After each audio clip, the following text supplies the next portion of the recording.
আনিল মুজরিমিনা মা সালাকাকুম ফি সাকার।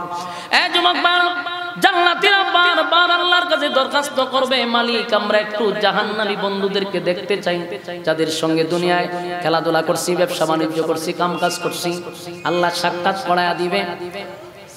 সাক্ষাৎ হয়ে যাওয়ার পরে জান্নাতীরা তাদেরকে দেখা মালিকের শুকরিয়া আদায় করতে থাকবে। আল্লাহ সালাকাকুম ফি সাকার। এই জান্নাতীরা জাহান্নামীদের সঙ্গে সাক্ষাৎ হবে, আফসোসের সঙ্গে বলতে থাকবে, জাহান্নামীরা রে, দুনিয়াতে একই গ্রামে বসবাস করলাম, একই সাথে চলাফেরা করলাম, বন্ধুত্ব করলাম, একই সাথে আড্ডা মারলাম, একই সাথে খেলাধুলাও করলাম, কিন্তু আমি জান্নাতে আরামে এসে আছি।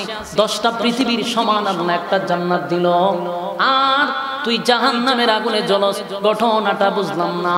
এবার জাহান্নামীরা বলবে, দোস্ত জাহান্নামে আসার আমাদেরও কারণ ছিল, আর জান্নাতে আসার তোদেরও কারণ ছিল। তোরা দুই জিনিস লইয়া কবরে আসছস, আল্লাহ তোদেরকে জান্নাত দিছে, আমরা দুইটা জিনিস আনি নাই, তাই জাহান্নামে দিছে। জাহান্নামের প্রথম যে কারণটা, এটা উল্লেখ করবে জাহান্নামীরা। কথা কি বুঝতেছেন? ক্বালু লাম নাকু মিনাল মুসাল্লিন।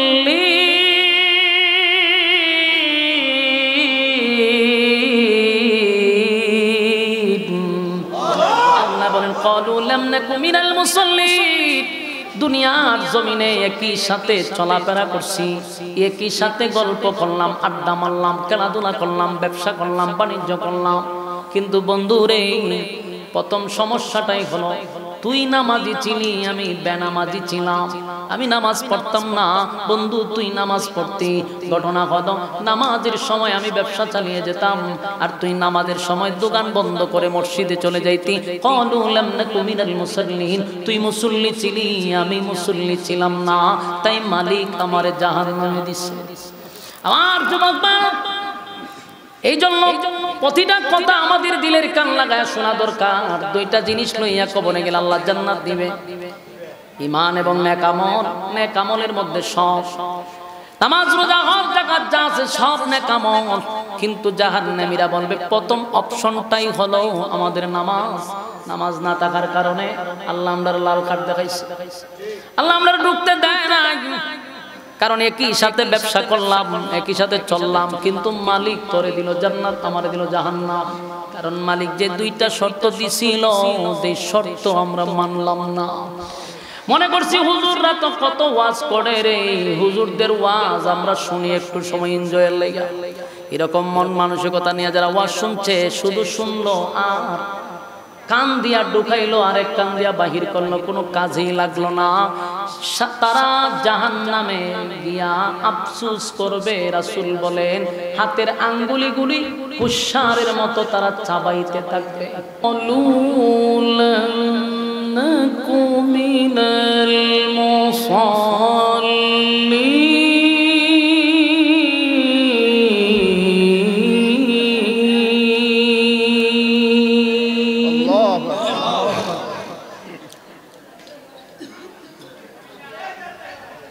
আপনার এখানে কি লোক নাই, ভলান্টিয়ার নাই?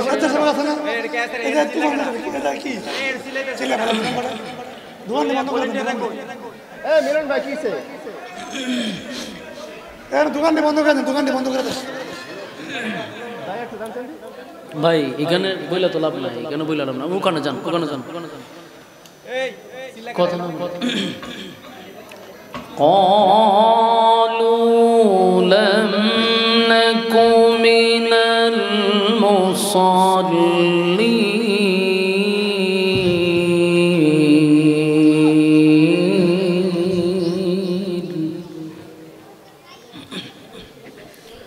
ولم نكن نطعم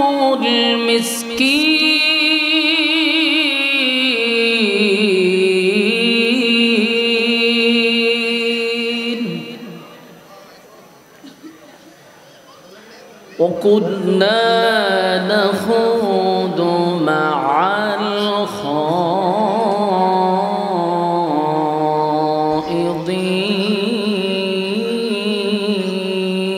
الخائضين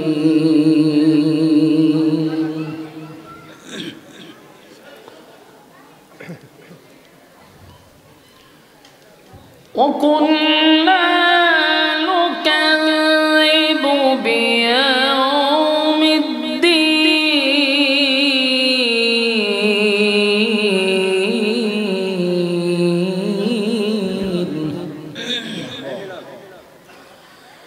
حتى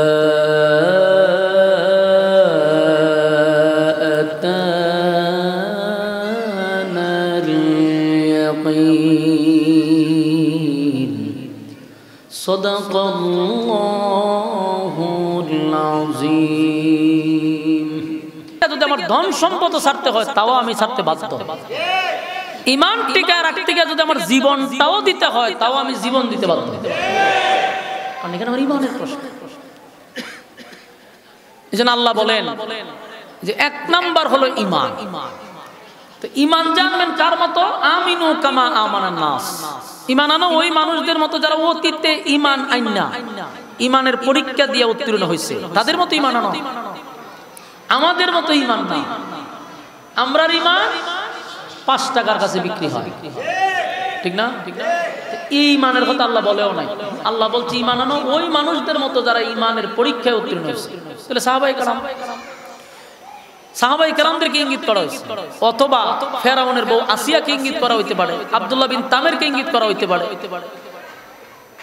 এরকম যারা ঈমানের পরীক্ষায় উত্তীর্ণ হয়েছে তারা ঈমান ঠিকায় রাখার জন্য জীবন দিয়া দিছে ঈমান দেয় নাই তো আমাদেরও ঈমানের পরীক্ষা অলরেডি শুরু হয়ে গেছে যেখানেই দেখবেন কোরআন নিয়ে অপমান করা হয় বুঝবেন আমাদেরকে অশান্ত করার জন্য এই প্ল্যানগুলা উপর থেকে করা হয় ইসলামের বিরুদ্ধে যারা বক্তব্য দেয় ভাববেন না যে বক্তব্য দিতেছে এটা সে নিজে দিতেছে এর দিয়া বক্তব্য দেওয়া কোরআনকে অপমান সে নিজে করে না এর দিয়ে করা মূল উদ্দেশ্য হলো এদেশের টুপিওয়ালা দাড়িওয়ালাদেরকে অশান্ত করার জন্য আর বহির্বিশ্বকে বোঝায় এরা মত সৃষ্টি করে এরা বিশৃঙ্খলা সৃষ্টি করে এরকম নাটক কিন্তু চলছে 16 বছর এখনো যারা এই নাটকের চরিত্রই আবার আমাদেরকে আনতে চান তাদেরও বোঝা দরকার হে ভাই আপনারা কি কথাবার্তা বন্ধ করতেন না ওই হেরোনি বানাইছেন আপনারা স্বেচ্ছাসেবক যদি হের যত টিম আছে সব নিয়ে পারিছে ওই যাইতাম কথা বলে কেমন হইল কেমন মনোযোগ দেন বলুন আমরা সবাই কি চাই জান্নাত চাই ঠিক না আল্লাহ কি ওয়াদা দিছে জান্নাতের মেহমান বানাবো শর্ত কি ঈমান বলুন শর্ত কি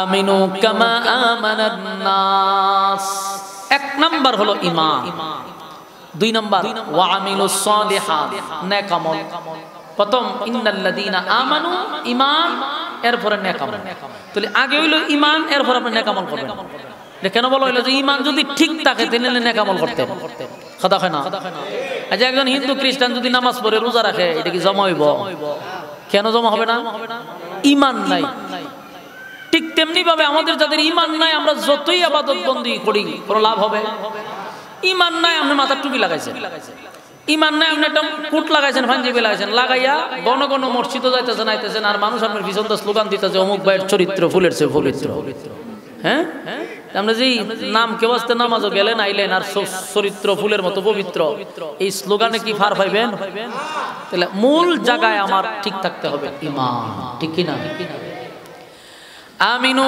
কামা আমানান নাস ঈমান আনো ওই মানুষদের মতো যারা ঈমানের পরীক্ষায় উত্তীর্ণ হয়েছে তাহলে এখান থেকে স্পষ্ট বক্তব্য হলো জান্নাত যদি পেতে চায় তাহলে অবশ্যই ঈমান এবং নেক আমল ঈমান এবং নেক আমল আল্লাহ কই 2 শর্তে আমি তোমাদেরকে জান্নাতুল ফেরদাউস দিব বিনা শর্তে দিবে না ভাই বিনা শর্তে দিবে না দুনিয়া আল্লাহ বিনা শর্তে দিছে কিন্তু পরকাল বিনা শর্তে দিবে না নেক আমল এবং ঈমান এই দুইটা শর্ত দিছে কি কঠিন কোন শর্ত আমাদের কাছে আপনার কাছে সহজ হইতে পারে এখানে যদি সবাইরে জিগায় এক বাক্যে বলবো যে আমরা সবাই ঈমানদার তাহলে তো আমরা শর্ত পূরণ করলাম 2 নম্বর কথা হইবো যে আমরা সবাই নেক আমল করি তাহলে 2 শর্ত পূরণ করছেন এখন খালি জান্নাতে ঢোকার বাকি বিষয়টা অত সোজা না ঈমান সবাই দাবি করি আমরা ঈমানদার কিন্তু ঈমান মাফার যদি মিশিং থাকতো সবগুলো আমরা ধরা পড়ে যেতাম ঠিক নেই জ্বর মাপার যেমন থার্মোমিটার আছে, ইমান মাপার যদি একটা মেশিন থাকতো তো দেখতেন বক্তা হন, শ্রোতা হন, নেতা হন, খেতা হন, সব ধরা পড়ে যেত। ফির মুরিদি যা আছে সব ধরা পড়ত। ফির আইলেও হয়তো হুজুর আপনি বগলের নিচে আলগি দেন, আলগি দিয়েই থার্মোমিটার ঢুকাই দিত বগলের নিচে, দিয়া কতক্ষণ ডাক্কা ঠান্ডা বাইর করে দেখতো ইমান জিরো। হয়তো হুজুর মুরিদ করবেন পরে আগে মান সম্মান লয়ে বাঁচেন, ঠিক নেই? সব শ্রেণীর মানুষ ধরা পড়ে। কিন্তু আল্লাহ যেহেতু আমাদেরকে স্নেহের চাদর দিয়া ডাক্কা রাখছে, আমাদের ইজ্জত মানুষের সামনে আমাদের কুকর্ম আল্লাহ ফাঁস করে নাই, শুধু আমাদেরকে সিগন্যাল দিয়ে যাচ্ছে পরিবর্তনের জন্য। এরপরও যদি আমরা পরিবর্তন না হই তাহলে বিপদ আছে। আসুন আমরা এই দুইটা শর্ত মাইনা যদি কবরে যাইতে পারি আল্লাহ জান্নাত দিবে। রাজি আছি? আল্লাহ বলেন আমিনু কামা আমানান নাস, ঈমান আনো ওই মানুষদের মতো যারা ঈমান আনছে। তাহলে আমরা যদি ঈমান আনার পরে নেক আমল করি, পরের সাবজেক্টটা হলো নেক আমল। নেক আমল লইয়া যদি কবরে যাই, আল্লাহ ওয়াদা দিছে কানাত লাহুম জান্নাতুল ফিরদাউসি নুজুলা। ওয়াদা দিলাম আমি জান্নাতের ভিতরে তোমাদেরকে মেহমানদারি করাবো। খালিদিনা ফিহা লা ইয়াবগুনা আনহা হিওয়ালা। জান্নাতের ভিতরে যখন প্রবেশ করবে আল্লাহ তো আমাদেরকে মেহমানদারি করাবে, আমরা জান্নাতের মেহমান হয়ে যাব। জান্নাতীরা জান্নাতে ঢোকার পরে আর কোনোদিন বাহির হইতে চাইবে না। এর ভিতরে ঢুকলে আর বাড়িব? জান্নাতীরা জান্নাতের ভিতরে ঢুকলে আর বাহির হতে চাবে না। জান্নাতীরা জান্নাতের ভিতরে ঢুকে তাদের যত আশা আকাঙ্ক্ষা আছে সব পুরা হবে, কোনো চাহিদা আর থাকবে না, সব পুরা হবে। দুনিয়াতে সব চাহিদা পুরা হয় না, সব চাহিদা পুরা হয় না গো। কারণ দুনিয়াতে মানুষের বহু চাহিদা থাকে। কেউ যদি খাটো হয় সে লম্বা হইতো চায়, এটা তার চাহিদা। কিন্তু বলুন মক্কা মদিনার ইমাম লইয়া যদি দোয়া করেন, হে কি কিনছিলাম বইব, ও কথা কয় না আমার সাথে, বলে হুজুর আমি আপনার মতো হুজুর দিয়া দোয়া করাইব না, আমি মক্কা মদিনার ইমাম নিয়ে দোয়া করব, আমি যেন 3 ইঞ্চি লম্বা হই। এই দোয়া কি কোনোদিন কবুল হবে? কেউ কালো সে সুন্দর হইতো চায়। আমি বাংলাদেশের কোনো আলেম দিয়া দোয়া করাবো না, মক্কা মদিনার ইমাম দিয়া দোয়া করাবো, আমি যেন ঘুম থেকে ওইটা দিয়ে আমি সাদা হয়ে গেছি। এই দোয়া কি কবুল হইব? তাহলে কালো মানুষের চাহিদা সুন্দর হইতে, খাটো মানুষের চাহিদা হলো লম্বা হইতে, ঠিক নেই? আমার যুবক ভাইরা, মানুষের চাহিদার কোনো শেষ নাই। কেউ যদি মেম্বার হয় সে চেয়ারম্যান হইতো চায়, চেয়ারম্যান হইলে সে এমপি হইতো চায়, এমপি হইলে মন্ত্রী হইতো চায়, মন্ত্রী হইলে পরে চিন্তা করে প্রধানমন্ত্রী মরলে এরপরে হে গুরু কুরবানি করে খাওয়ায়, গুরু জব করে প্রধানমন্ত্রী মরতো, মানে এরপরের চাহিদা রইল সে প্রধানমন্ত্রী হইতো। প্রত্যেকের চাহিদার কোনো শেষ নাই। প্রধানমন্ত্রী হইলেও তার চাহিদার শেষ। 5 বছরে তার হয় না, 10 বছরে হয় না, 16 বছরে হয় না, কারণ চাহিদা শেষ নাই। তো আরো থাকতো চায়, 41 সাল পর্যন্ত থাকতো চায়। কিন্তু আল্লাহ কয় চাহিদার শেষ নাই। এই দুনিয়ায় মানুষের চাহিদার কোনো অভাব নাই। দেখেন তো চাইছিল 41 বছর পর্যন্ত, ঠিক না? ও 41 সাল পর্যন্ত। তাহলে মানুষের চাহিদা আছে রে, মানুষের চাহিদার কোনো শেষ নাই। 2 নাম্বার হলো এত কিছু পাওয়ার পরেও চাহিদা পূরণ হয় না। সামনে একটা আমাদের বাধা হইল মৃত্যু। হ্যাঁ, কারণ এইটা আসার পরে সমস্ত চাহিদা, সমস্ত আশা আকাঙ্ক্ষা নিমিষেই শেষ করে দেয়। মৃত্যুটা যখন চলে আসে, চোখের মধ্যে কত স্বপ্ন মানুষ লালন করে, আমি গাড়ি কিনবো, বাড়ি কিনবো, দেশের বাহিরে যাব, বেগম পাড়ায় বাড়ি করব, দেশের টাকা সব লুটপাট করে আমি মস্তি দিয়া খাবো, সাগরের পারে বোতল টানবো, আর হুরপুরীরা আমার সামনে নাচানাচি করবে, কি আনন্দ আকাশে বাতাসে। কিন্তু আজরাইল খারাপ, আজরাইল ল আমার সাথে লইতা তোর নাচানাচি আমরা পরে দেখুন নাকি তা করা যায়, ঠিক নেই? স্বপ্ন নিয়ে তো বই রয়েছে নাচানাচি করবো, কিন্তু মালাকুল মউত আইছে সামনে, এসে দেখো কত স্বপ্ন দেখতেছো, আয়ো তোমার সাথে আমরা বুঝাবার আছে, নাচামো, আমরাও তোমার সাথে ডান্স করবো, ডান্স দিন, চলো কত দানে কত সাল বুঝাই দিন। তাহলে আপনার সব আশা শেষ, ঠিক নেই? আশার কিন্তু শেষ নাই। সব আশা ভরসা নিমিষেই শেষ হয়ে গেল, এটার নাম হলো মৃত্যু। এই জন্য যুবক ভাইরা আমাদের বুঝতে হবে, প্রথম এই পৃথিবী এটা চিরস্থায়ী না, এটা মাইনা নিতে হবে। পৃথিবী চিরস্থায়ী নয় গো। আজ পর্যন্ত পৃথিবীতে কেউ থাকতে পারে নাই টাকা দিয়েও না, উন্নত চিকিৎসা দিয়েও কিন্তু পৃথিবীতে কেউ থাকতে পারে না। টাকার মতো কোনো সুযোগ নাই রে। যদি পৃথিবীতে টাকা যাইতো আমার নবী থাকতে পারত, যার জন্য আমার আল্লাহ নিজেই পাগল, সেই নবী পৃথিবীতে থাকতে পারলো না। তুমি আর আমি পৃথিবীতে থাকার কোনো অপশন নাই, চলে যেতে হবে এটা নিশ্চিত। তবে চলেই যেতে যাব, দুইটা জিনিস সাথে লইয়া যাইতে হবে। এক নাম্বার হলো ঈমান, দুই নাম্বার হলো নেক আমল। প্রথম বিশ্বাস হলো, আমরা বিশ্বাস করি রে পৃথিবীতে আমরা থাকবো না, চলে যাব, এটা বিশ্বাস করছি। এত বিশ্বাস করার পরে এটা কেন বুঝেন না, এটা কেন মানেন না যে চলেই যেহেতু যাব, সাথে দুইটা জিনিস লইয়া যাইতে হয়, ঈমান আর নেক আমল। ঈমান আর নেক আমল লইয়া যদি কবরে না যাই, উপায় থাকবে না, উপায় থাকবে না। ভয়াবহ পরিস্থিতি শুরু হবে রে। আল্লাহ কয়, বান্দা আমি তোর সময়ের কসম করে বললাম তুই ধ্বংস। কথা কি বুঝতেছেন? আল্লাহ নিজে কয়, আমি সময়ের কসম করে বলছি তুই ধ্বংস। ওয়াল আসর, সময়ের কসম। ইন্নাল ইনসানা লাফি খুসর, আল্লাহ কয় নিশ্চয়ই তোরা ক্ষতিগ্রস্ত। কথা কি বুঝতেছেন? সময়ের কসম, সময়ের কসম, তোরা ক্ষতিগ্রস্ত, ক্ষতিগ্রস্ত, ক্ষতিগ্রস্ত। আল্লাহ কসম কাইরা কয় আমরা ক্ষতিগ্রস্ত। সময় বলতে তাফসীর কারকরা বলেন এটা কোন সময় জানোনি? তোমার হায়াতের জিন্দেগির কসম, যতদিন দুনিয়াতে বাঁচবা এই সময়টার কসম, তোমার ফুজির কসম। আল্লাহ কয় কসম করে বললাম সময়ের মূল্যায়ন করো না হয় ক্ষতিগ্রস্ত। আমরা ক্ষতিগ্রস্তের দ্বার প্রান্তে দাঁড়ায় আছি, কারণ এক নাম্বার হলো সময়ের মূল্যায়ন আমরা করি না। কথা হয় না দি?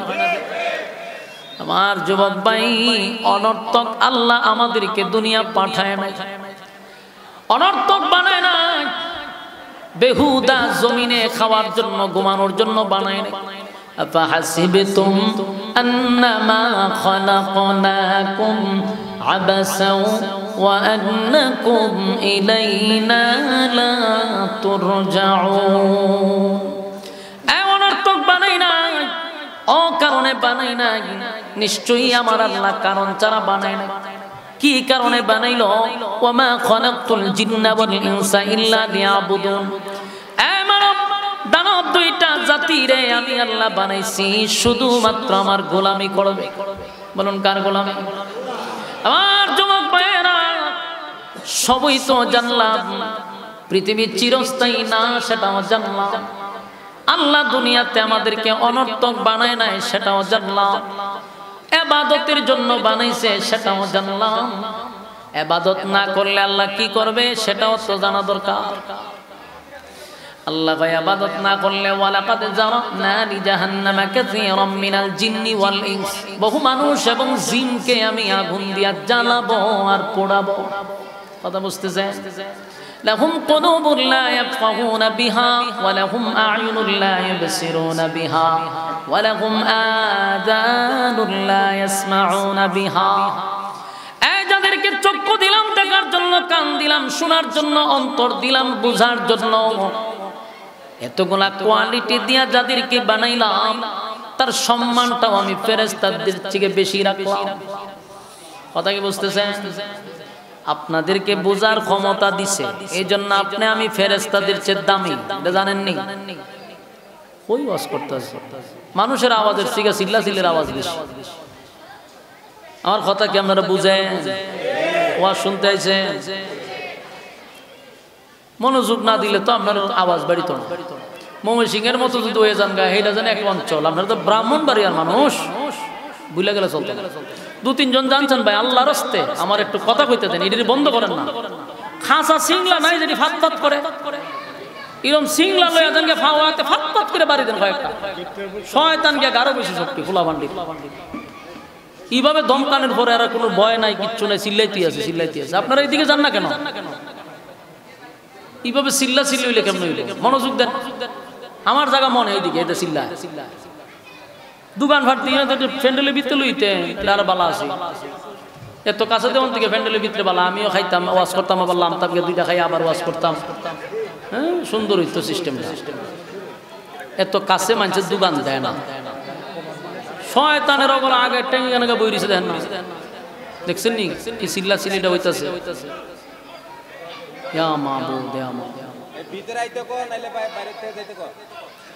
এদিকে আমার ফোন দরকার আছে ব্রাহ্মণবাড়ি, এখানে বড় একটা মাদ্রাসা আছে, আলেম ওলামার একটা মেন গাঠি নিয়ম কারণ তা আমরা মানুষের শিখা মোহন দিয়ে আমরা মানুষের শিখান লাগতেছে। এটা যদি অন্য অঞ্চল তো মাইনা নিতাম যে এগুলোর আলেম ওলামা নাই, প্রভাব নাই। এটা তো ব্রাহ্মণবাড়ি আলেমের শহর, সিস্টেমটা তো আমরা আপনারা বেশি বোঝার কথা। বুঝছেন, এরকম ভাবে একটা চিল্লা চিল্লি আঙ্গাম হইলে মনোযোগ থাকেনি, কথা বলার আগ্রহ তো তৈরি হয় না। এতক্ষণে আমরা কি বুঝলাম বলুন? আমরা সম্মানটা কি সৃষ্টি জগতের শ্রেষ্ঠ নাকি আরো নিচে? দেখেন ফেরেশতার কিন্তু গুনাহ নাই। ফেরেশতা গুনাহ কি জিনিস বুঝি না, গুনার স্বাদ কি তা জানি না। কিন্তু এই ফেরেশতাদের চেয়েও আল্লাহ কইছে মানুষের সম্মান বেশি, তো কাল জাহান্নামের আগুনে জ্বলতে হবে। এই জন্য বলুন, আমরা কি ইমানের জন্য মাথা নত করব? ইমান বিক্রি করব? এই কথা ইয়াদ রাখবেন যে আমাদের সবচেয়ে বড় সম্পদ হলো ইমান। আমিনু কামা আমানান নাস, ইমান আনো ওই মানুষদের মতো যারা অতীতে ইমানের পরীক্ষা দিয়ে উত্তীর্ণ হয়েছিল, তাদের মতো ইমান আনো। তাহলে তাদের মতো ইমান সাহাবায়ে কেরামদেরকে বোঝানো হয়, তারাও জীবন দিছে, ইমান দেয় নাই। তাহলে এই দুইটা জিনিস লইয়া গেলে আমরা কোথায় যাব? কবরে যাব। কবরে যাওয়ার পর আল্লাহ কি বলছে? আমি তোমাদেরকে মেহমান বানাবো, তবে 2 গুণে গুণান্বিত হতে হবে, ইমান নেকামল। এই যে আমরা দুনিয়াতে আসলাম, আল্লাহ আমাদেরকে জান্নাত দিবে ওয়াদা করছে, আর আমাদেরকে আল্লাহ দুনিয়াত পাঠায়া সর্বোচ্চ সম্মান দিছে, ফেরেশতাদের চেয়েও দামি বানাইছে। দামিটা কখন হইছে? ঈমান আর নেক আমল, এই দুইটার কারণে। কিন্তু আবার একই জায়গায় আল্লাহ অন্য জায়গায় বলেন, যদি এই 2 জিনিস তোমার মধ্যে না থাকে, কুত্তা বিলার চেয়েও তুমি নিকৃষ্ট। বলুন, যদি ঈমান আর নেক আমল থাকে তাহলে ফেরেশতাদের চেয়েও বেশি দামি, আর 2 জিনিস না থাকলে কুত্তা বিলার চেয়েও বেশি নিকৃষ্ট। তাহলে এটা বোঝার জন্য তো আপনার কিছু করতে হইব নাকি? এটা কি আপনি 5 পাস পর্যন্ত কইরা এরপর আপনি কি 2 আয়াতের ব্যাখ্যা বুঝবেন? তাহলে আল্লাহ কাদেরকে বলছে কুত্তা বিলার চেয়ে নিকৃষ্ট? যখন তোমার মধ্যে ঈমান নাই, আমল নাই, তুমি কুকুর বিড়ালের চেয়ে নিকৃষ্ট। কারণ কুত্তা বিলাই জাহান্নামে যেত না, তুমি জাহান্নামে যাইবা। তাহলে জাহান্নামে যে যায় সে তো নিকৃষ্ট। আর কাদেরকে ফেরেশতাদের যে দামি বলছে, যারা জান্নাতে যাবে এরা ফেরেশতাদের চেয়ে এরা দামি। মানে ফেরেশতা জান্নাতে যাবে না, মানুষের জন্য আল্লাহ জান্নাত বানাইছে। কথা বুঝতেছেন? তো আল্লাহ বলেন, আমি তোমাদেরকে সম্মান দিছি, সর্বোচ্চ সৃষ্টি জগতের মধ্যে সবার উপরে মানুষকে রাখছি। আমি তোমাদের জন্য 8টা জান্নাত বানাইছি, আমি তোমাদের জন্য একটা ভিআইপি জান্নাত বানাইছি। আমি আল্লাহ এই জান্নাতের মেহমানও তোমাদেরকে বানাবো, 2 গুণে গুণান্বিত হইতে পারবে। রাজি আছেন ইনশাআল্লাহ? আল্লাহ রাব্বুল আলামিন বলেন, যখন মানুষ ঈমান আর নেক আমল লইয়া কবরে যাবে, আমি আল্লাহ ওয়াদা দিছি তাদেরকে জান্নাতে ঢোকাবো, আমি মেহমানদারি করাবো। আর যদি ঈমান আর আমল লইয়া কবরে না যাইতে পারি, তাহলে উপায় থাকবে না, উপায় থাকবে না, উপায় থাকবে না। হাসরের মাঠে কেউ কারো হবেও না। যে আপনি বিপদে পড়ছেন, আপনাকে কেউ গিয়ে সাহায্য করবে, আপনার পাশে কেউ দাঁড়াবে, এটা হাসরের মাঠে হবে না। দুনিয়াতে বিপদে পড়লে বড় নেতা আছে, ছোট নেতা আছে, ফাতি নেতা আছে, অমুক ভাই তমুক ভাই আছে, কোনো না কোনো ভাবে আমরা বেঁচে যাই। কিন্তু পরকালে ইয়াউমা ইয়াফিরুল মারউ মিন আখিহি ওয়া উম্মিহি ওয়া আবি ওয়া সাহিবাতিহি ওয়া বানি। আল্লাহ বলেন, কিয়ামতের কঠিন ময়দানে মা তার সন্তানের পরিচয় দেয় না, বাবা তার সন্তানের পরিচয় দেয় না। মা বাবার থেকে আপন কেউ নাই রে। সেই মা বাবা যদি আপনি আমাকে প্রশ্রয় না দেয়, সেই মা বাবা যদি আপনি আমাকে আমাকে সেদিন বিপদ থেকে উদ্ধার না করতে পারে, বলুন তো দেখি দুনিয়ার কে পারবে? কথা হয় না? সেদিন পীর ফকির কোনো কাজে আসবে না, কারণ হাসরের মাঠটা ভয়ানক। তিনটা দলে মানুষ ভাগ হয়ে যাবে। একটা দল বিনা হিসাবে আল্লাহ জান্নাত দিয়া দিবে, আরেকটা দল ডান হাতে আমলনামা পাবে, আরেকটা দল বাম হাতে আমলনামা পাইয়া জাহান্নামের দিকে চলে যাবে। আল্লাহ কয় সেদিন জাহান্নাম বারবার জাহান্নামীদেরকে তালাশ করবে। আল্লাহ বলেন সেদিন জাহান্নাম জাহান্নামীদেরকে তালাশ করতে থাকবে রে, আর জাহান্নাম উট পেতে বসা থাকবে জাহান্নামীদেরকে ধরার জন্য।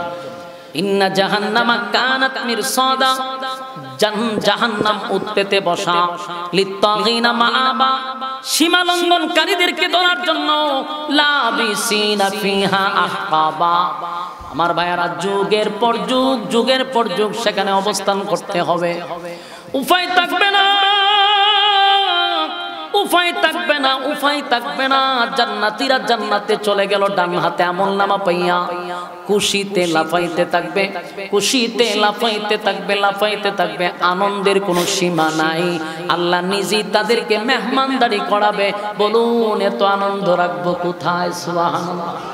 আল্লাহ বলেন ওয়াদা দিলাম, কানাত লাকুম জান্নাতুল ফিরদাউসি নুজুলা। আমি আল্লাহ জান্নাতের মধ্যে ভিআইপি জান্নাতের ভিতরে তোমাদেরকে ঢুকাবো, মেহমানদারি করাবো। একটা দল জান্নাতে গেল, আরেকটা দল জাহান্নামে চলে গেল। জাহান্নামীরা জাহান্নামে গেল, জান্নাতীরা জান্নাতে গেল। আমার যুবক ভাইরা, আল্লাহ রাব্বুল আলামিন বলেন জান্নাতীরা জান্নাতে যাওয়ার পরে আনন্দে উল্লাস করবে, তাদের কোনো আনন্দের সীমা থাকবে না। এরপরেও তাদেরকে জিজ্ঞাসা করবে জান্নাতীরা রে, আমি আল্লাহ দুনিয়াতে যতগুলা ওয়াদা করেছিলাম তোমাদেরকে এই এই এই এই নাজ নিয়ামত দিব, বলো না আমি মালিক কি তোমাদেরকে সেই নিয়ামত দিছি? বান্দা বলবে মালিক, দুনিয়ায় আপনি মাত্র 3 ভাগের আলোচনা করছেন। জান্নাতে আসার পরে 97 গুণ আমরা বোনাস পাইছি। সুবহান। তার মানে আল্লাহ বলছে কম আর দিছে বেশি। কথা বলে না? 3 ভাগের আলোচনা 97 গুণ আমরা সরাসরি বেশি পাবো। আল্লাহ এরপরও জিগায় বান্দা আর কোনো আফসোস থাকলে বলতে পারো? বান্দা বলবে মালিক জান্নাত পাইলাম, গাড়ি পাইলাম, বাড়ি পাইলাম, নারী পাইলাম, অট্টালিকা পাইলাম, সব পাইছি, কিন্তু মাঝে মধ্যে কষ্ট লাগে। আমার আত্মীয় স্বজনদেরকে তালাশ করলে পাই না, বন্ধু বান্ধবদেরকে তালাশ করলে পাই না। আল্লাহ কয় বান্দা রে, দুনিয়ার জমিনে 2টা জিনিস নিয়ে তুই দুনিয়ার থেকে পরকালে আসছস, এর বিনিময়ে আমি আল্লাহ তোর জান্নাতের মেহমান বানাইছি। যাদেরকে তুই তালাশ করস 2 জিনিস লইয়া তারা কবরে আসতে পারে নাই। আল্লাহ বলে বললাম ঈমান আর নেক আমল থাকার কারণে আমি তোরে জান্নাতুল ফিরদাউসে ঢুকাইলাম, জান্নাতের নাজ নিয়ামত তোকে আমি উপহার দিলাম। কিন্তু তুই যাদেরকে তালাশ করস 2টা জিনিস লইয়া তারা কবরে আসতে পারলো না। এরপর জান্নাতীরা বলবে মালিক আমরা কি তাদেরকে একটু দেখতে পারি? দেখা সাক্ষাৎ কি করা যায়? আল্লাহ ব্যবস্থা করে দিবে, কারণ জান্নাতীরা যা চায় রে আমার মালিক তা দিয়া দেয়। ফি জান্নাতিন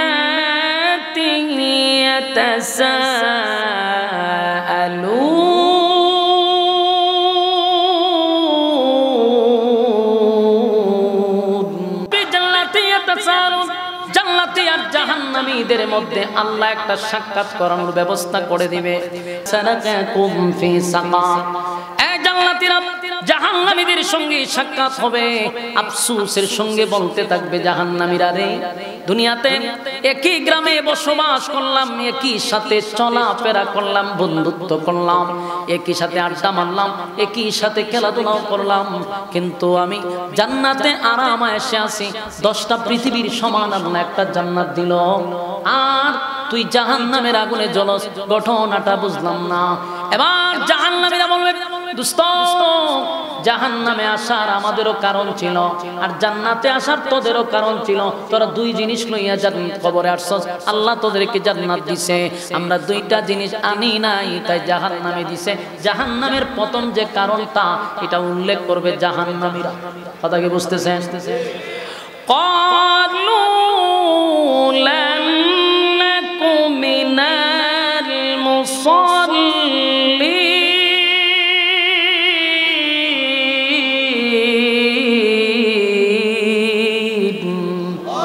আল্লাহ বলেন ক্বালু লাম নাকু মিনাল মুসাল্লিন। দুনিয়ার জমিনে একই সাথে চলাফেরা করছি, একই সাথে গল্প করলাম, আড্ডা মারলাম, খেলাধুলা করলাম, ব্যবসা করলাম, বাণিজ্য করলাম, কিন্তু বন্ধু রে প্রথম সমস্যাটাই হলো তুই নামাজি ছিলি, আমি বেনামাজি ছিলাম। আমি নামাজ পড়তাম না, বন্ধু তুই নামাজ পড়তি। ঘটনা হলো নামাজের সময় আমি ব্যবসা চালিয়ে যেতাম, আর তুই নামাজের সময় দোকান বন্ধ করে মসজিদে চলে যাইতি। ক্বালু লাম নাকু মিনাল মুসাল্লিন। তুই মুসল্লি ছিলি, আমি মুসল্লি ছিলাম না, তাই মালিক আমারে জাহান্নামে দিছে। আমার যুবক ভাই, এই জন্য প্রতিটা কথা আমাদের দিলের কান লাগায় শোনা দরকার। দুইটা জিনিস লইয়া কবরে গেলে আল্লাহ জান্নাত দিবে, ঈমান এবং নেক আমল। নেক আমলের মধ্যে সব, নামাজ রোজা হজ যাকাত যা আছে সব নেক আমল, কিন্তু জাহান্নামীরা বলবে প্রথম অপশনটাই হলো আমাদের নামাজ। নামাজ না থাকার কারণে আল্লাহ আমরা লাল কার্ড দেখাইছে, আল্লাহ আমরা ঢুকতে দেয় না।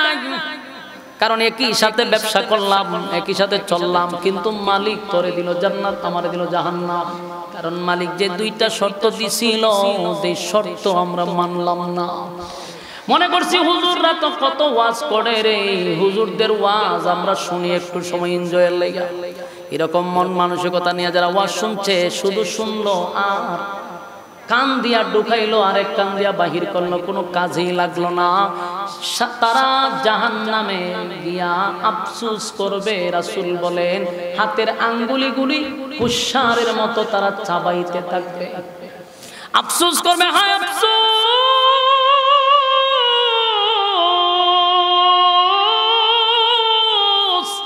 একই কাছে দোকান ছিল রে, একই সাথে ব্যবসা করলাম, একই সাথে চাকরি করলাম, কিন্তু আমার বন্ধু জান্নাতি, আমি কেন জাহান্নামে? আল্লাহ বলবে বান্দা দুইটা অপশন দিছিলাম, মানলি না, বুঝলি না, করলি না, আজকে অনন্তকাল জাহান্নামের আগুনে জ্বলবি। কেউ তোদেরকে জামিনও দিবে না। কেউ যাইব সুপারিশ করব, কেউ যাবে না, সুপারিশ করবে না। তাই বলুন আজকের আলোচনার পরে আমাদের প্রথম নাম্বার শর্ত হলো নেক আমলের মধ্যে সর্বপ্রথম হলো নামাজ। কথা হয় না? আমার যুবক ভাইরা, আপনাদের কর্তৃপক্ষ আমারে নামাজের ব্যাপারেও আলোচনা করার কথা বলছে, আবার জাহান্নামের কথাও কইছে, আবার জান্নাতের কথাও কইছে। এই জন্য আমি ঘুরাইয়া ঘুরাইয়া সব ঢুকাইছি একটার ভিতরে। কথা কি বুঝতেছে? এই জন্য আয়াতগুলি সবগুলার এক জায়গায় ঢুকাইছি। এখানে জাহান্নাম আছে, জান্নাত আছে। জান্নাত পাইতে গেলে দুইটা গুণে গুণান্বিত হতে হবে। এতক্ষণ ওয়াজ শুনছি ঈমান আর নেক আমল। আর জাহান্নামে যাওয়ার এক নাম্বার যে কারণ হবে এটা হলো নামাজ, নামাজ, নামাজ। কথা হয় না? আমরা নামাজ পড়ি, মাশাআল্লাহ, অনেকে নামাজ পড়ে, নামাজ পড়েও মানুষ জাহান্নামে যাবে। দেখি আশ্চর্যের ব্যাপার না? ও কথা হয় না? বেনামাজি জাহান্নামে যাবে, এটা তো মাইন্না নিলাম। নামাজ পড়েও জাহান্নামে যাবে, কারণটা কি রে? কপালের মধ্যে কালো দাগ পড়ে গেছে, এরপরও লোকটা জাহান্নামে যাবে। তার কারণ হলো যে নামাজ পড়ছে, নামাজ নামাজ হয় নাই। সেই নামাজ তামাশার নামাজ, এই নামাজ লোক দেখানোর নামাজ। জীবনভর নামাজ পড়ছে, এখন পর্যন্ত নামাজি সূরা ফাতিহা শুদ্ধ করে পড়তে পারেনি। অথচ নামাজ ভঙ্গের কারণ হলো 19টা হলো নামাজ ভঙ্গের কারণ। প্রথম কারণটাই হলো নামাজে অশুদ্ধ পড়া। আমার কথা বলো, নামাজ ভঙ্গের কারণ কয়টা? 19টা। এর প্রথম কারণটাই হলো নামাজে অশুদ্ধ পড়া। নামাজে অশুদ্ধ পড়া, এই শুদ্ধ পড়ানো একমাত্র ভার্সিটিতে পড়া হয়, স্কুলে, কলেজে। তাহলে শুদ্ধের জায়গা কোন জায়গা? মাদ্রাসা। আপনি আমার সন্তানকে মাদ্রাসায় পড়াইতে হবে, এই ওয়াজ আমি করি না। আপনার ছেলেকে আপনি ইঞ্জিনিয়ার বানান, ডাক্তার বানান, ব্যারিস্টার বানান, দরকার আছে, কিন্তু প্রাথমিক শিক্ষাটা মাদ্রাসায় দেন, যেন সূরা কেরাতটা তার সহি হয়ে যায়। আমার যুবক ভাইরা, নামাজ ভঙ্গের কারণ 19টা। যদি প্রথমেই নামাজ ভঙ্গ হয় তেলাওয়াতের কারণে, আমার জীবনে বহু নামাজি আমি দেখছি সূরা ফাতিহা পড়তে পারে না। এই প্যান্ডেলের ভিতরে বহু নামাজি আছে রে, 60 বছর ধরে শুধু নামাজই পড়ে, কিন্তু এখনো সূরা ফাতিহা হয় না। নামাজের ওয়াজিব 14টা যদি বলি বলেন পারবে না। প্রতি রাকাতে রাকাতে ওয়াজিব ছাড়তেছে, আছে না নাই? প্রতি রাকাতে ওয়াজিব ছেড়ে দেয়। যদি আপনি তারা শুধরাইতে যান বলে চাচা হইছে না, তাহলে আমরা 12টা বাজে নিব। তবে তোর জন্মের আগ থেকে নামাজ পড়ি বেড়া, তুই কোন দিনের নামাজি আমার শিখাস? তাফালিং এর ছুটে আমরা 12টা বাজে নিব। কিন্তু বেচারা নামাজের ওয়াজিব সারে প্রতি রাকাতে রাকাতে। নামাজ আছে না গেছে? এই মুরব্বি যারা আছেন কি রাগ করছেন নি? আমি কি আপনার বিরুদ্ধে গেছি? আপনার পক্ষে? আপনি যদি শুদ্ধ করে 4টা সূরা শিখেন, পুরা কোরআন মুখস্থ করতে এটা ফরজ না, অন্তত 4টা সূরা তো আপনি মুখস্থ করেন শুদ্ধ কইরা, যেন নামাজ ভঙ্গ না হয়। আর নামাজে অশুদ্ধ পড়া নামাজ ভঙ্গের কারণ কত, তাই আমরা সমাজের অনেক মানুষ নামাজ পড়ে জাহান্নামে যাবে। কথা বুঝতেছেন? নামাজে আপনি ঠিক হয়, কিন্তু আপনার নামাজ আল্লাহর ও আকাশে গিয়ে পৌঁছে না। নামাজ ঝুলন্ত তো আবার এটা আপনার মাথার উপরে ফেলাই দেওয়া যায় ফেরেশতা। এমন নামাজ পড়ছেন ফেরেশতারা ওই নামাজ উপরে নেওয়ার দরকার নাই, এর মুখই ফেলাইতে যায়। নামাজ পড়তেছে না তামসা করে, নামাজও কারুছে কারিয়া মসজিদের টাইলস কিরম ভাবে লাগাইছে দেহে, ফ্যান কটা লাগাইছে এটাও দেহে, ও ক্যালেন্ডার হয়েছে পরে নামাজ হয় না তামসা। আল্লাহ সামনে দাঁড়াই কি তামসা করে? কি তামসা তো করতেই আছে, আপনি মসজিদে গিয়ে দেখেন, আমি দেখছি তো, আমি বহু মুসল্লি দেখছি। হ্যাঁ কারিছে কারিয়ে ফ্যান দেখে, আবার পিছিয়ে থেকে বললেন মুরসাও দেয়, আর হুদাও দেখিয়া সেজদা দিয়া হাসি দেয়। হ্যাঁ হ্যাঁ হ্যাঁ করা শুরু করে, কুতানি দেয়, কেড়ে কুতাস কেড়ে। ওই ইমাম সাহেব দেরি করে চিন্তা করছে, কুতানি দিয়ে ইমাম সাহেবের সিগনাল দেয় যে হুজুর অত দেরি করা ঠিক না। বলুন নামাজ আছে না গেছে? আমলে কাসির বিনা উজুরে কাশা, আপনার বিনা উজুরে কাশেন কেন? আপনার উজুর নাই তো আপনি কাশি মারলেন কেন? নামাজ ভেঙে যাবো। আর যদি নামাজে ব্যাট কান হাসি মেরে দেন, নামাজও শেষ, উজুও শেষ। পাবলিক এগুলা মাদ্রাসা তাইবেন, আমরা নুরানির ছাত্র দিতে পারে, নুরানির ছাত্র আপনি শিখাই দিলেন। আপনি যদি নামাজে হাসি মেরে দেন, নামাজও গেল, উজুও গেল। শিখবেন কই থেকে? ভার্সিটির থেকে না মাদ্রাসা? এই জন্যই বলছি আপনার ছেলেরে বানান, কিন্তু অন্তত প্রাথমিক শিক্ষাটা মাদ্রাসায় দেন। ক্ষতি নাই তো। আগে আমরা অপবাদ দিত বলে মাদ্রাসাতে লেখাপড়া হয় না, ইংরেজি নাই, বাংলা নাই। আপনি যান আমরা মাদ্রাসার ইংরেজি লেখা দেখলে আপনার মাথা চোখ কপাল উঠে যাবো। আপনি বলবেন যেটা হাতটা লেখে না, এটা কম্পিউটারে লেখছে। যান যে কোনো নুরানি মাদ্রাসায় যান, আমার এখানে না, এখানেই যান। নুরানি লেখা দেখলে আপনি আশ্চর্য হয়ে যাবেন। আপনার 100টা ডিগ্রি লাগাই ওই রকম লেখা লিখতে পারবে না। আমাদের মাদ্রাসার ছাত্রদের লেখা দেখলে আপনি কোন দিকে ফালাই দিবে? ফালানি কোনো সুযোগ নাই। আমাদের ছোট ছোট বাচ্চারা ইংরেজিতে বক্তব্য দেয়, আরবিতে বক্তব্য দেয়, কোন দিকে ফালাই দিবেন আপনি? আপডেট হয়েছে তো, পরিবর্তন হয়েছে। মাদ্রাসার ঠেলাটা ফালাই দিয়ে সবচেয়ে বেশি মেহনত হয় মাদ্রাসাতে। আপনারা তাহাজ্জুদের সময় গভীর রাত্রে ঘুমান, দেখবেন গভীর রাত্রে ছাত্ররা তাহাজ্জুদ পড়তেছে। ভূমিকম্প তো বাংলাদেশে উল্টায়া সিনোনিয়া লাগানোর দরকার ছিল, কিন্তু একমাত্র এই মাদ্রাসার ছাত্রদের কারণে আল্লাহ জমিন এখনো টিকায় রাখছে। তাহলে ভূমিকম্প দিয়া কোথায় লাইলু লেখা যে আকাম কুকাম বাংলাদেশ সব্বনা সব্বনা সব্বনা। কুত্তা বিলার রক্তের দাম আছে, মানুষের রক্তের এখন কোনো দাম নাই। ওয়ান টাইম মেরালা, রাস্তাত মেরালা মানুষ। তাহলে এরকম পাপ হচ্ছে জমিনে। আল্লাহ তো জমিনের মধ্যে জাল জ্বালা দেওয়া দরকার, কিন্তু দেয় না কেন? আপনি আকাম করে ঘুমান, আর একদল উঠতে আল্লাহর দরবারে কোরআন শরীফ পড়তেছে, চোখের পানি ছাড়তেছে। এদের কারণে আল্লাহ জমিন এখনো টিকায় রাখছে। সম্মানিত সুধী, এই মাদ্রাসায় যদি আপনি আসা যাওয়া না করেন, তাহলে এই নামাজ লয়ে যদি আপনি খবরও যান, ওই যে নামাজ ফিরে আবার জানানো গেলেন। এই জন্য মাদ্রাসা যেহেতু পাশে আছে, হুজুরের কাছে আসবেন। শরম নাই, শিকাত কি নাই, লজ্জা শরম নাই। আপনি মুরব্বী মানুষ আইছেন বলে হুজুর আপনারা আমি সাহাবানের টাকা দিই, হুজুর আমারে 4টা সূরা শিখাই দেন, এটা তো দিতেন না। হুজুরে ভাষ্য দেয়া দিতেন না তো, ওই ইংরেজি টিচার রে নিয়ে 5000 টাকা দিয়া দেন। হ্যাঁ, এটা না দিলে শরম। বেডিও কয়, ঘরের মহিলাও কয়, ইন্না লিল্লাহ, মান সম্মান যাবে। তাড়াতাড়ি হুজুর 4 টাকাটা দিলেন দরকার। আর হুজুরের ক্ষেত্রে হ্যাঁ হুজুর ওই বনে দিব না, দিব হুজুরে দিব। হুজুরের কাছে কোনো ইজ্জত মিজ্জত নাই, ওইলি হইছে হুজুর মানুষ।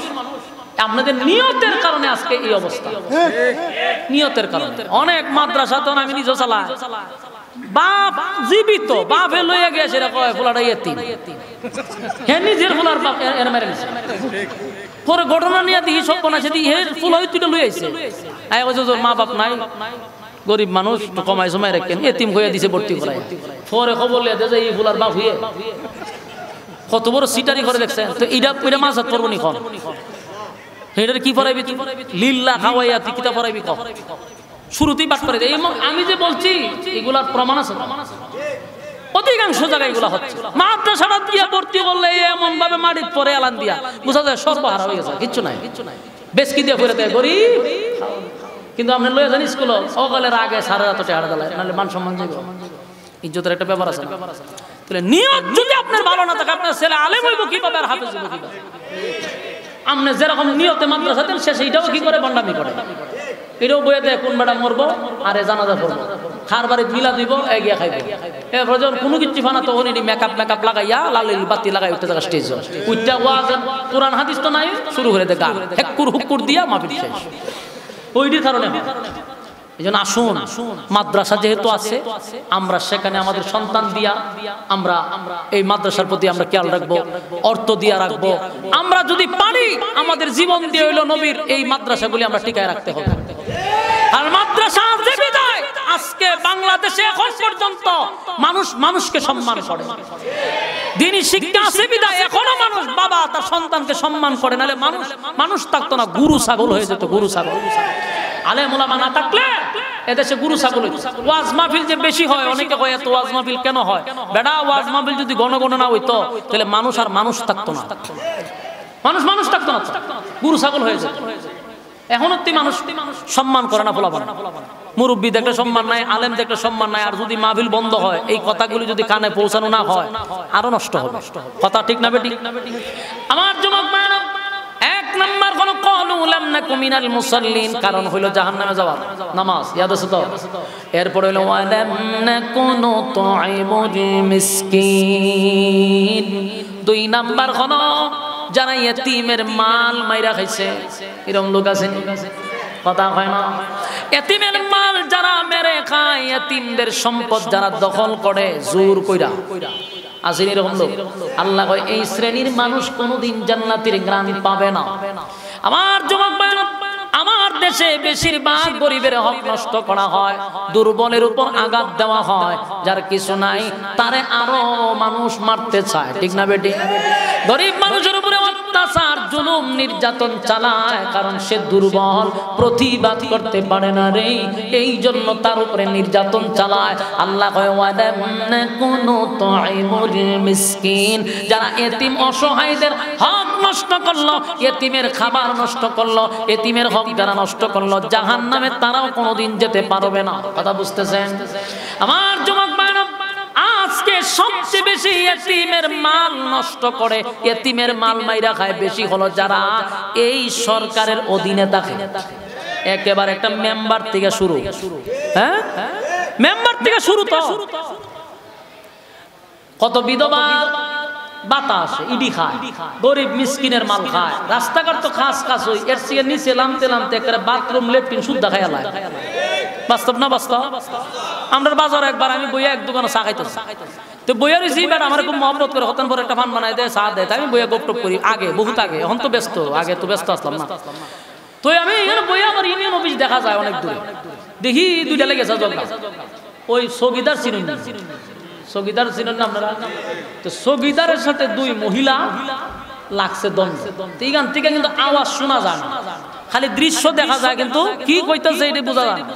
তুই বইয়া থাকতে থাকতে অনেক কম করে দেখলাম মহিলা এই সগিদার ভিতরে যায়, মহিলা ঠান্ডা বাইরে, সগিদার ঠেলায় হয়ে যা দৃশ্য দেখা যায়, অনেক কম পড়ে মহিলারা গেছে, যাওয়ার পরে সগিদার গুলি বহু পড়ে এই দোকানের কাছে ডাক দান, কিতা খবর, কিতা ও বালা, আপনি বালা নি ছাটা খাইবেন না? আমি একটা জিনিস জিগাইতাম, ওই যে জগরাতে দেখলাম মহিলার সাথে লিখিতা, এত খুব শরম পাইছে, হুজুরে তো দিকে লাইছে না, হুজুর এমনি কিচ্ছু না, গ্রামের মানুষ না, আমি দেখছি তো, গরু ঢুকে না আবার ঠান্ডা বের করেন, ঘটনা কি? ও ঝামেলা হচ্ছে, মারাত্মক ঝামেলা।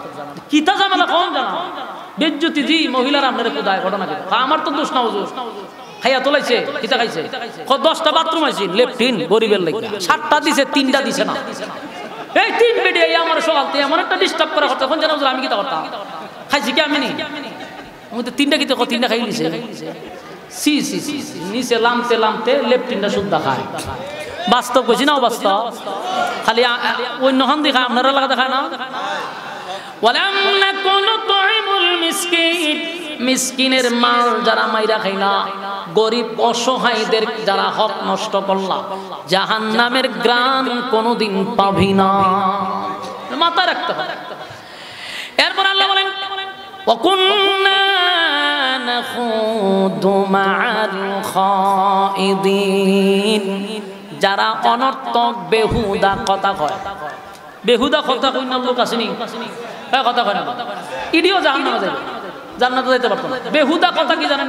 অনর্থক কথা কয় খাম কাজ নাই বেহুদা কথা মসজিদে গিয়া দেখবেন ও মসজিদই বেশিরভাগ গরো দুই কথা কইতে পারে না কিন্তু মসজিদে গিয়া ফড়ার করে ঠিক নেই এখান দা আতা এখান দা ভালো লাগে রে এখানে ময়লা করে এখানে ময়লা করে বেটা তোর গরো দি ভরে রয়েছে ভাসমা মসজিদে বালু তুখা মানে মূল কতলি ইমাম সাহেব এবং মুয়াজ্জিন একটু পোষা দিত এইগুলা কইরা আপনার ক্ষতি নিজেরাই কানতেছেন ইমাম মসজিদের মাদ্রাসার হুজুরের সাথে যেডি লাগে এডি ওয়াকালে মরে তাড়াতাড়ি মরে যাবে কেন জানেন নি ইমাম মুয়াজ্জিন আল্লাহ এটারে তুমি কোন দিন নিবা দুনিয়া থেকে আল্লাহ এর অত্যাচার ঠিকতারি না মাবুদ একটা ঠাডা ফলায় দাও তে দেখবেন হঠাৎ করে প্যারালাইসিস হয়ে গেছে নালে হঠাৎ করে কিডনি গেছে গা নালে হার্ট ব্লক হয়ে গেছে গা বাস্তব কথা তো আপনি সারা দিন গিয়ে ইমাম আর মুয়াজ্জিন লাগেন এরা যে আপনার অভিশাপ দিয়ে আপনি বুঝেননি ধ্বংস হয়ে যাবেন কত আমার যুবক ভাইরা ওয়ালাম নাকুনু তুইমুল মিসকিন ওয়া কুননা নাখুদু মাআল খাইদিন যারা বেহুদা অনর্থক কথা কয় আছে না নাই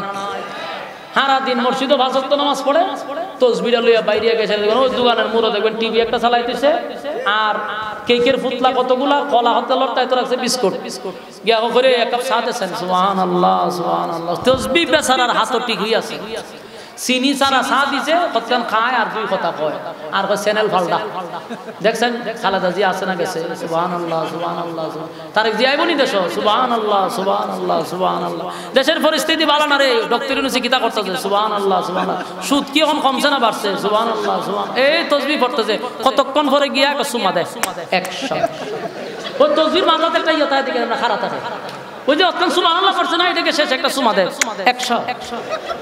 100 গেছে আচ্ছা কোন এই যে তুমি সুবহানাল্লাহর নামে কাম কু কাম দিনের কাম রাতের সব ঢুকাইছে সুবহানাল্লাহ ঢুকাই সুমা মারে 100 গেছে এরপরে চা খাইয়া আবার মাগরিব আজান ফিরে আসে এই লোক এক জায়গা বইয়া আসর থেকে মাগরিব হয়ে গেছে আবার মসজিদে ঢুকছে ঢুকে আবার জামাতের সহিত নামাজ পড়ে বলুন এইটারে কয় বেহুদা কথা যারা কয় এরা জাহান্নামে যাওয়ার এটা হলো 2 নাম্বার 3 নাম্বার কারণ বলুন কয় নাম্বার কারণ 3 নাম্বার কারণ জাহান্নামে যাওয়া আজকের থেকে বেহুদা অনর্থক কথা বলবেন না রাজি আছেন কথা কয় না যারা অনর্থক কথা বলে বাস্তব একটা কথা বলে যারা অনর্থক বেহুদা কথা বলে এরা সমাজে মূল্যায়ন কমে যায় কথা বুঝতেছেন যদি বেশি বড় করে সমাজ আপনার মূল্যায়ন থাকবে না এজন্য যতটুকু পারা যায় কথা কম বলা রাজি আছি ওকুল্লা নাখুদু মাল খাইদিন যারা অনর্থক কথা কয় আর এই অনর্থক বেশি মহিলাদের অভ্যাস আছে আসেনি এক জায়গা মুখ বন্ধ করে বয় না 5টা 6টা মহিলা যদি এক জায়গা হইতে পারে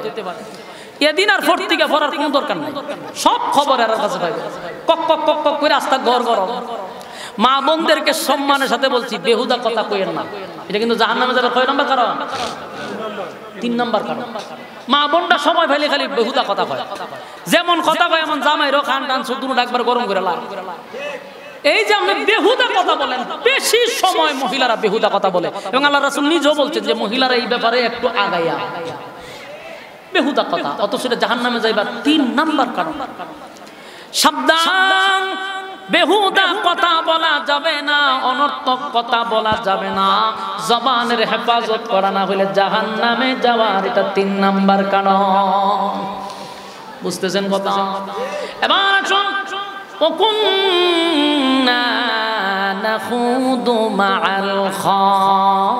الخائضين وكنا نكذب بيوم الدين 4 নাম্বার হলো যারা পরকালকে বিশ্বাস করে না আমরা বলবেন হুজুর আমি পরকাল বিশ্বাস করি জান্নাত জাহান্নাম বিশ্বাস করি কিন্তু কোরআনের আইন বিশ্বাস করি না শরিয়া আইন মানি না বলুন তো দেখি আপনি কি পরকাল বিশ্বাস করছেন? হ্যাঁ, কথা কই না দিও। ঘটনা কি দা লক্ষণ তো খারাপ দেখতেছি। এখানে কি কেউ কইব যে আমি পরকাল বিশ্বাস করি না? সবাই কইব পরকাল বিশ্বাস করি, আল্লাহ রাসূল বিশ্বাস করি, কিন্তু শরীয়ত আইন বিশ্বাস করি না। তাহলে আপনি পরকাল বিশ্বাস করলেন কেন? কোরআনের একটা নকতা যদি আপনি অস্বীকার করেন, কঠিন কাল আপনি ঈমানদার হতে পারবেন না। আপনি কোরআনের একটা নকতা, শব্দ না নকতা, জেদ জবর যদি আপনি অস্বীকার করেন, আপনি তো মুসলমানই না মিয়া।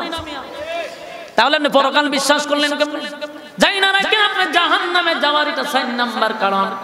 যারা পরকালের উপর বিশ্বাস করে না, জাহান্নামে যাওয়ার এটা 4 নাম্বার কারণ। এখন আপনি সিদ্ধান্ত নেন কি করবেন। সিদ্ধান্ত আপনার, জাহান্নামে যাইতে রাজি দল